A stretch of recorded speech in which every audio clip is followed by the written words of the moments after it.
Hi ladies! I had my very first RE appointment on March 8th and today is the 16th. The reason I've waited this long to do an update, I was waiting for one more piece of information from Travis. I wanted to add that into this vlog, but now I might not get it until next week. So I'm going to go ahead and just do this vlog and tell you guys all about my RE appointment. When Travis and I got there, we were put into like a consult room. It wasn't anything like a doctor's office. And the nurse came in and she went through all of her history and she asked us the questions.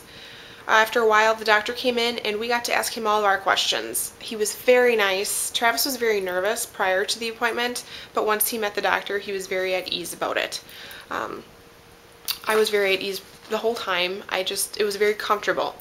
After he answered all of our questions, the nurse gave us a tour and we got to see where they do, where the procedure rooms where they actually do the IVFs and IUIs, as well as the lab where they do all the magic for the IVF, so that was really neat. The fertility clinic that we're going to is actually inside a very large hospital, but they have their own section, their own entrance, everything. It's in the same building, but it's like bordered off, so it has a really cozy feeling to it too. It wasn't like the cold, nervous place that I thought it was going to be. After we had our tour, sorry if the camera's wobbly, I'm trying to balance it on my arm. After we had the tour, the nurse went through all of the testing and labs that we have to have done before we can be put at like square one, before the doctor can figure out what the heck to do. It's a pretty, hefty list of labs and testing that we have to have done. I'll go through some of the stuff that I have to have done. There's 3 sheets here. I'll go through some of it, but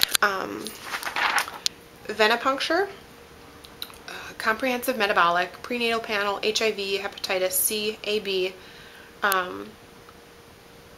TSH, prolactin, mycoplasma, chlamydia. They're going to be doing a PAP.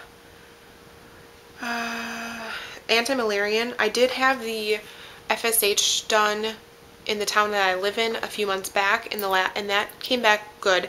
Anything under a 10 they want to see, and I think mine was around 4.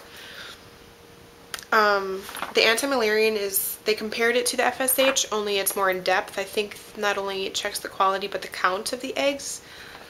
I'm not quite sure. I didn't do my research on that yet. After 2 weeks you would have thought I had, but I haven't yet. As well as cystic fibrosis screening.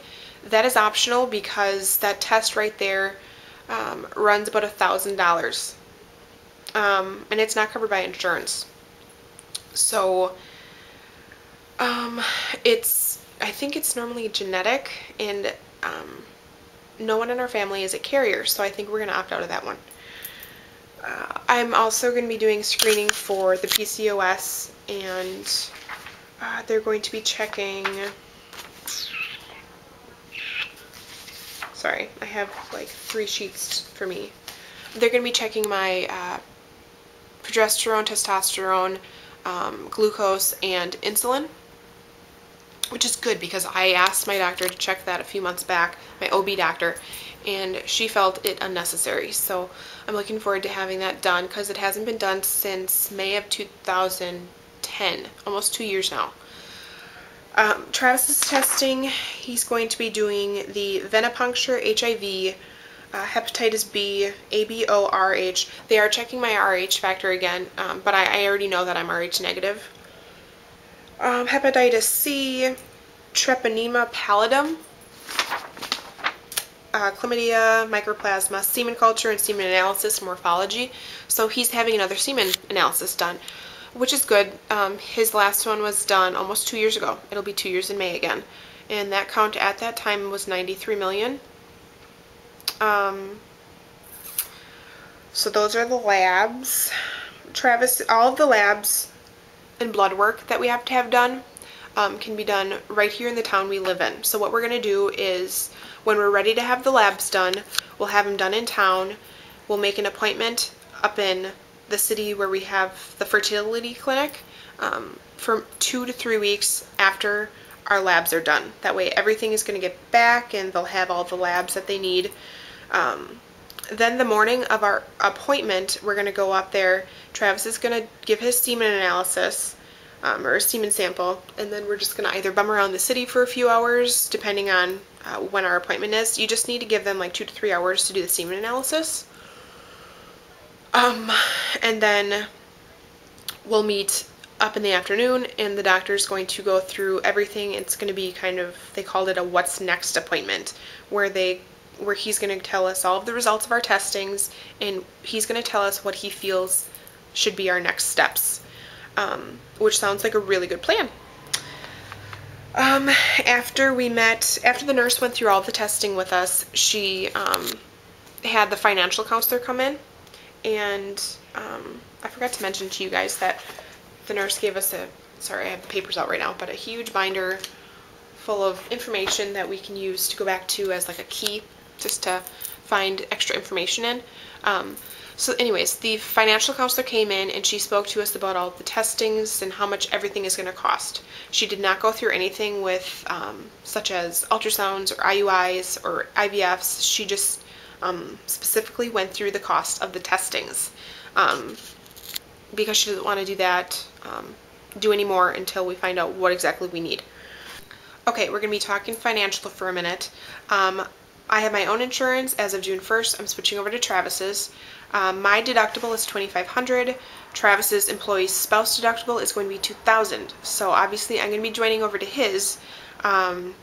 The exciting part is, well, it might be exciting, Travis's supervisor mentioned to Travis that he and his wife went through infertility and their insurance covered 2 IVF cycles. If that is the case, amazeballs. I mean, that would be amazing to have infertility coverage. So that is the information we're waiting for from his HR. Like I said, his insurance is changing June 1st, so crossing my fingers that that's not one of the changes. So as of right now, we're waiting to do the testing. I'm not sure if we're going to be waiting until after that insurance or what. Basically, I'm going to be honest with you guys, the testing and labs that we have to have done, it comes to about $5,000. So it kind of makes it worth waiting till June to get this insurance if it's covered under infertility. So that's the scoop, and I think that's it. You guys have an amazing St. Patrick's Day, and I will talk to you soon. Bye.